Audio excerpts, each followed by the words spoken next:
So can you walk me through the bean breeding process? We talked about 7 to 10 years, but what are you doing in those 7 to 10 years? A lot of things. But it comes down to, in another interview, I was telling someone that it comes down to 3 main things. You cross, you test or evaluate, and you select. And then you go back and do the same circle all over again, right? So the first thing you need to do is cross. You take a flower from one plant or one variety that you like, take the pollen from that plant and move it to the stigma flower on the other side. So that's what we call a hand pollination, right? Or a cross pollination. Then you're gonna generate seed from there. That's gonna be your first generation. You're gonna grow that and start testing. So you test, and you're not going to test just one cross. You're gonna test hundreds of crosses simultaneously, right? And see which ones are gonna start showing up and doing better, right? It's the same like when you have a race, a horse race, right? And you throw not just one horse, you're gonna throw many horses together, and then they're gonna start separating, right? Okay. Some are gonna be faster than others or better than others. Same thing here. I'm gonna put them in the growing normal conditions that we have in our region and see which ones start showing up better than others. Okay. Those that are showing some sort of better performance for whatever we're measuring, right? Whether that's yield or quality or disease resistance, anything. Those are the ones that we're gonna keep. Everything else, we're gonna just throw it away or recycle it back into that process of cross. So it's always that circle, right? Yep. You cross, you evaluate, you select. You go back, cross, evaluate. And that takes several years because what you're looking for is consistency across years and across locations and across your region. And once you find something that it's always doing well almost everywhere, that's when you think, okay, looks like we have a good dog here, right? A good horse to be ready for the big races, But for that, you had to work in thousands of plots, similar to the ones that we're seeing in the backdrop there. It's just a lot of small plots that each one of them is kind of a unique combination of a unique reshuffling of those genes. As I told you, you and your siblings, you come from the same parents, yet you are very different, unless you're identical twins, right? Obviously, one of the reasons why it takes so long is because you're planting those beans in the normal crops with all the other beans, and you have to wait for a normal growing cycle. I don't think it really occurred to me that this is happening outside in the dirt, and you're not like forcing them to grow in the middle of the winter. You just want to do every single growing season. We do both, actually. Okay. So during the growing season, so yesterday, for example, my crew was planting the first testing location. We have 8 of those, 6 in North Dakota and 2 in Minnesota. So this is our growing season. This is a big deal because we're testing all our material in the real life conditions, right? But we also gain time by using what we call winter nurseries. So when it's cold and snowy and white here and we cannot grow anything, we send things down to Puerto Rico and New Zealand. And that allows to do another cycle of evaluation, right, and selection, and then bring those beans back here and plant them again. And then also we do a lot of work in the greenhouse during the winter time, mostly testing those breeds for resistance to diseases that we have commonly available or present in our area. So the work doesn't stop. It doesn't mean that because we cannot be on the field, we're just here waiting for for the snow to melt. There is a lot of stuff that happens even during the winter time. Okay, so the question is why we send stuff to the tropics. The tropics don't have seasons, right? There's no winter, summer. The only thing they usually talk about is the dry season and the rainy season, right? So in the tropics, you can actually grow. I could grow, back when I was working on beans in my home country in Colombia, I could grow 3 cycles of beans in a year. So imagine doing 3 back-to-back, and even a 4th I could force back-to-back growing seasons. Versus here, we're planting right now, we're late May, and we're gonna be harvesting in September, right? So that's our regular growing season here. So we only have one chance to make it right? Here versus in the tropics, everything goes faster just because of the heat and the conditions. And So where is most of your work happening? Where are you planting these So again, beans? during the growing season, it happens all in fields in the nearby region, right? I'm the dry bean breeder for North Dakota, so this Yeah. is my target geographical region, right? There is no way that you can have just one breeder per crop because each region is different. So whatever works for North Dakota doesn't necessarily works in Florida or Puerto Rico or Idaho, right? Sometimes it does. You're really lucky, but that's not usually the case. So this is my target region, right? North Dakota and Minnesota. And so the field work that we do usually happens here. We have field testing locations both in research stations that are part of NDSU, but also in farmers' fields that I work in collaboration with. And then again, once the season is done, then we move more into the greenhouse and the tropical winter nurseries that I was talking about before. So you have a place in the tropics, and is that the only place, or are you all around the world? You mostly local? So besides, obviously, this is our main place, right? The North Dakota, Minnesota area. But then we also do things in Puerto Rico during the winter and New Zealand. Those are our two main stations during the winter time. And then in collaboration with other colleagues and other universities, we sometimes have done collaborative work with in Central America with Guatemala. We also have collaborative work in Africa with Zambia, with the University of Zambia. Next month, for example, I'm going to Tanzania to do some collaborative work with them too. So there is a network of breeders, and it happens for almost any crop. But in beans and what we call kind of the specialty crops, which the communities are much more smaller, the scientific communities, we really work together as a team. We have to, because you have less resources and less people to do it, to do the job that we're supposed to do, right?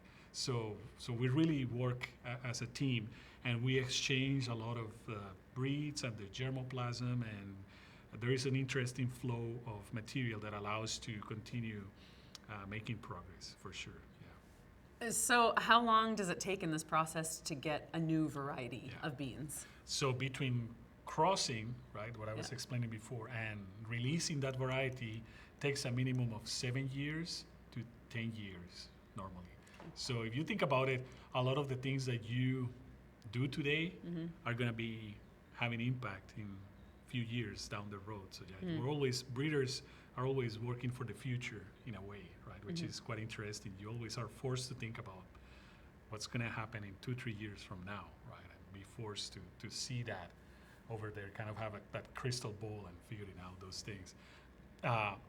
That's pretty common for, I would say, most crops that we deal with. That's pretty common for soybeans or maize. 7 to 10 years, barley. We have 9 breeding programs here at NDSU dealing with different crops, and that's a pretty normal ballpark. So what makes a good variety? What are you looking for? Yes. That's both a challenge and a curse as well. When you think about what makes a good variety, when you think about it, it's a set of good traits that you're looking for. So it's not just one thing.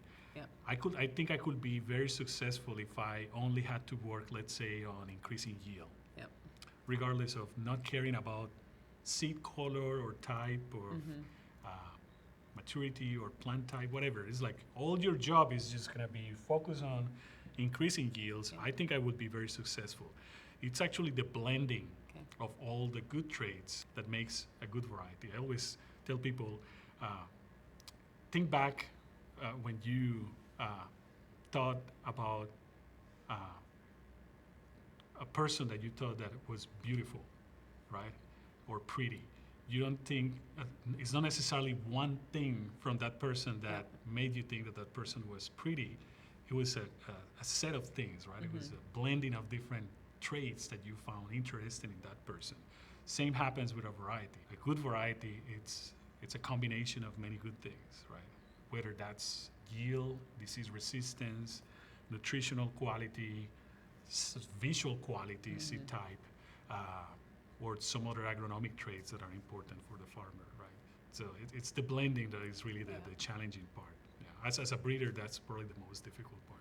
So last week I was in Crookston with Farmer Eric and we were planting navy beans. Are you working directly with people like Eric or is it mostly all happening here? No, all the time. So that's something that I want to make sure that doesn't happen in my line of research. It's to get isolated too much. So many of the field testing locations that I was telling you about before are actually in farmers' fields. Okay. And that's a great opportunity for me because then it's kind of a one-to-one interaction with each one of those farmers. In many cases, my research plots, my breeder nurseries are surrounded by the commercial bees that they are growing. My material, my babies are in the same conditions that the farmer is facing. And usually when I'm there taking my notes, making my selections, or just daydreaming, they're gonna show up and talk to me and tell me what's going on and what they are facing, what kind of challenges, what they're happy about it, what they're not happy about it. I think it's really important for me. It tells me what they like or what they don't like about the varieties that we're developing, what are their needs. Again, it's my true north. It helps me to keep focus on to what are the important things that we need to do for the industry. I want to think that even though we're in a university and we're called a research program, we have a very applied scope. Everything we're doing needs to have a purpose, an impact, right, into the industry. Yeah. And then if that wasn't the case, I always tell people plant breeders are applied geneticists. Right? Okay. They use the genetics tools, but to solve real life problems. And then but the farmer just treats them like The same as everything else, Exactly. like the same condition, everything stays the same. Okay. So just to give you that example, what you see here as those stripes and those gaps, those are my plots. And then on the back, you see solid green. Yep. That's a commercial bean field from the farmer, right? So I'm just working on this portion of the field here Got it. with my stuff. But whatever affects the beans that he has back there is going to affect. It's gonna affect, yeah. Okay. I'm in the same conditions, right? And I'm doing selections under the same conditions as he is. Yeah. So in a given season, how many different varieties are you working with? So you have to think about this as material at different breeding stages, right? So you have material that just got out of the first cycle of crossing, for example, versus material that has been churning in the program for the last 5 years, 6 years, and it's at the later stages, right? Okay. So different breeding stages, if you can think about it, right? So we try to tell people, think about this as a pipeline where material is constantly being churned in through, right? And as part of that process, some material stays and some other material gets eliminated. On a given season, we normally have about 10,000 different materials. We call them breeding lines at different breeding stages. So 10,000 on a given. So this season, I'm gonna be in the field dealing with 10,000 babies. That's a lot of organization.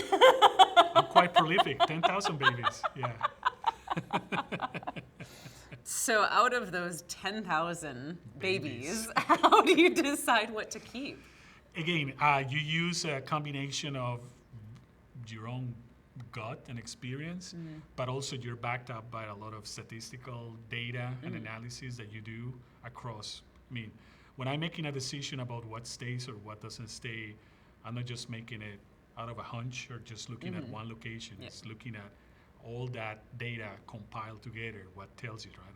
And again, we have a lot of statistical software and tools that help you to do that in a very efficient way. It's not like you have to do this one by one. So it's a combination of your experience as a breeder, right? And that's why we always say that plant breeding is an art and a science at the same time.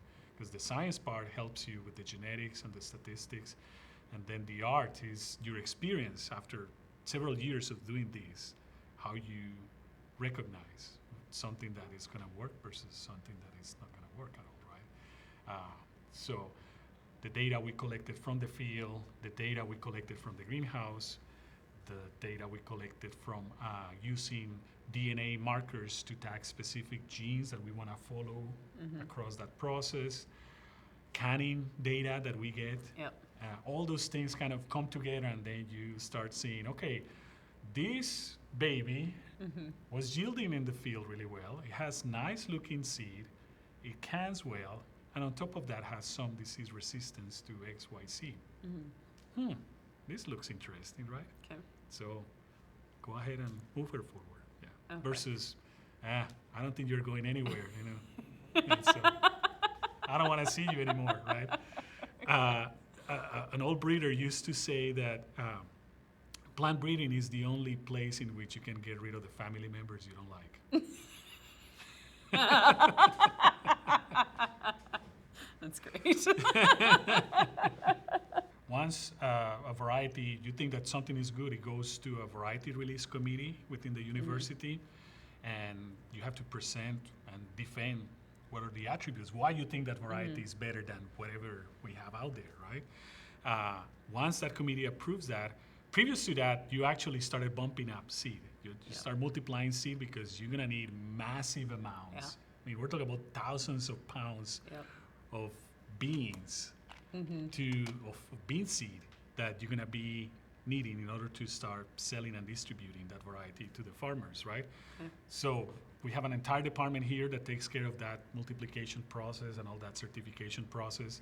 I would say between that release and, as a matter of fact, we never release a variety unless we have enough foundation seed available of that variety to start at least selling to the seed producers. And then the seed producers will sell certified seed to farmers like Eric, for example. Okay. Yeah. So there is probably a 1 year gap there, more or less. Yeah. So how many different types of beans are there? A lot. I mean, we talk about worldwide, I think the estimate is that we have about more than 200 types. Okay. Think about different colors, sizes, patterns. You know, you have solid colors, model, everything. Now, when it comes down to the U.S., we probably can narrow down to about 9 or 10 market classes or types. That will be pintos, navies, blacks, small reds, pinks, gray northerns, and then kidney beans. But within kidney beans, you have like 3 subclasses, because then you have the dark red kidneys, the light red kidneys, and the white kidneys. And on top of that, I would probably add the cranberry beans, which are, we grow some here. It's mostly grown in Michigan, but still. So in the U.S., I will say those are the most important ones. When it comes down to North Dakota, pinto, navy, black, probably, by far. Right there, you have probably 85, 90% of the area. You move to our neighbor, Minnesota, and we're talking about kidneys is the big deal, followed by navies and blacks. Yeah. So, and then you go to places like Nebraska, it's all gray northerns and pintos. Yeah, so it's interesting to see that different regions, even within the U.S., have specialized in specific market classes as well.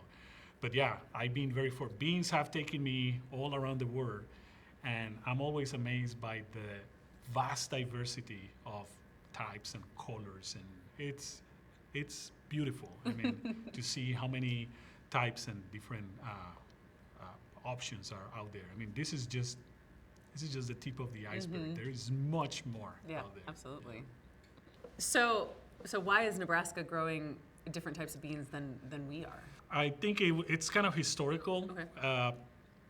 I think one farmer did it the first time and did very well, and the rest just follow. And after that, an industry is created pretty much. And that's, if you go back in history to what happened in North Dakota, that was pretty much the case. If you go back to the 1960s or 50s, most dry beans in the U.S. were produced out west in Washington and Idaho, Washington State and Idaho. Then Michigan became a major bean producer. And then in the 70s and 80s, North Dakota became a major producer, and it became the largest producer at some point. Why? I think one visionary farmer was able to take the risk and do it, and started doing really well, and the rest just follow, and look at us now, right? yeah, it's one of those things. I always also tell people, how come North Dakota produces a lot of pinto navies and blacks, but then you cross the Red River in Minnesota and it's kidneys, right? A Minnesota farmer grew kidneys and did really well, and then the rest just follow, and that's how these industries get created somehow. It's quite interesting to look at how a handful of people just had the vision to do something, right, and creating something bigger. So you have a long history of working with Northarvest Bean Growers Association. Can you highlight some of your favorite projects, things that you've done with? Yeah, it's been a lot of fun, and actually in many cases it's the envy of many other colleagues from me saying, you have such a nice, close relationship with your industry that it's seldom seen in other cases. So I'm really proud of, I'm happy of being able to keep that for 17 years now. I started as a bean breeder in 2007, so it's been a while. Many things, I mean, and again, Northarvest has been a tremendous supporter of the program. They value what we do, and not value just with good intentions. They put money, resources in our program, right? And that's been really, really important for us. Again, because as a public crop, we don't get a lot of funding and a lot of things, so it's important to have this support. Many things. In research, I have, during my tenure here as the NDSU breeder, I have released probably close to 15 varieties of beans across all this history. Okay. I have to say that many of them, the credit goes to my predecessor, because when he left material that was already good, so it's not like all credit goes to me, but a big portion of those varieties were my babies. You know, I started with the initial crosses and things like that. So I feel very proud of it. And again, it's even more rewarding when you hear a farmer saying, I really like your variety, or we did really well this year with your variety, and things like that. Regular speaker at Bean Day. I think since 2007, I only missed one Bean Day, and that was because COVID, and we didn't do Bean Day. Other than that, I've been a usual presenter there, and a usual face. What else? Trade missions. I've been helping Northarvest sometimes to go into international markets and promote our beans.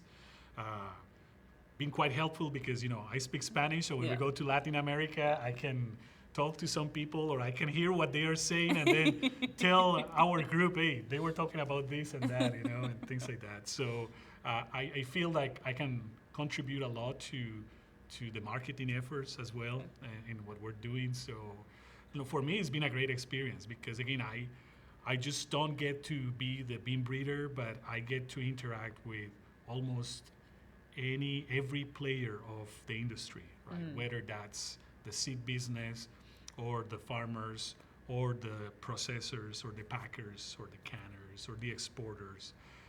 I've been able to get a good breadth of the whole bean industry across the years. Yeah.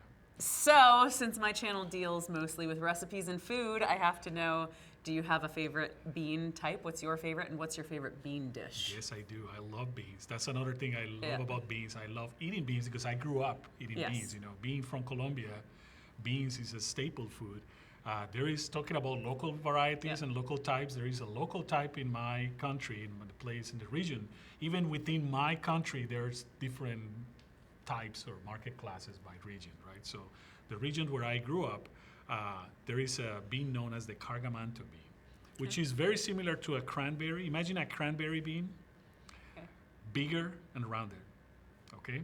And more sweeter flavor, I will say, and a little bit of a nutty flavor. That's my favorite because I grew up with it. So again, that cultural connection that we get with the food that we grew up with, that's important. But lately, I've been doing a lot of chili. Well, not lately. Since I moved into the U.S., chili is probably my favorite thing of bean recipe from the U.S. And I've been using a lot of the slow darkening pintos to do my chili, and I really like it that way. Dark red kidney beans is my wife's favorite, so we cook a lot of those at home too as well, and we just use the pressure cooker and do it on our own. If we're rushed, we'll use cans, but if we can, we'll try to cook them and put our own spices and our own flavors. Absolutely. Yeah, I'm really partial to the black beans because I don't think I really grew up eating a lot of beans outside of eating chili and ham and bean soup.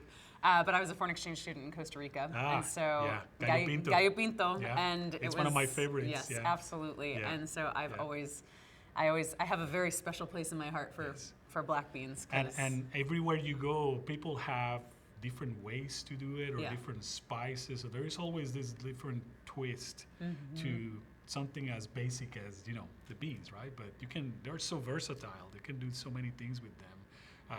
In Zambia, I was eating bean leaves. They cook the bean leaves. Oh. And it's like a stew, you know, the same way you will do spinach or something like Okay. that. It's quite interesting, yeah. Juan, thank you so much for taking time out of your day to educate us more on why beans, where do they come from, and how are we getting them to our tables and to our supermarkets? Thank Because you. it's something I think that I've always known about in the back of my head, but we don't consciously think of it. So Exactly. it's There's so a interesting. lot of stuff that happens behind the curtains, right? That Absolutely. and that happens with many things, not just beans. But Yeah, it was a pleasure to meet you. Thank you. Thanks for having us today. yeah, awesome. We want to Yeah. show people that food doesn't grow in the supermarket, right? Yeah, absolutely. Well, that's in this digital age, we don't have any excuses anymore.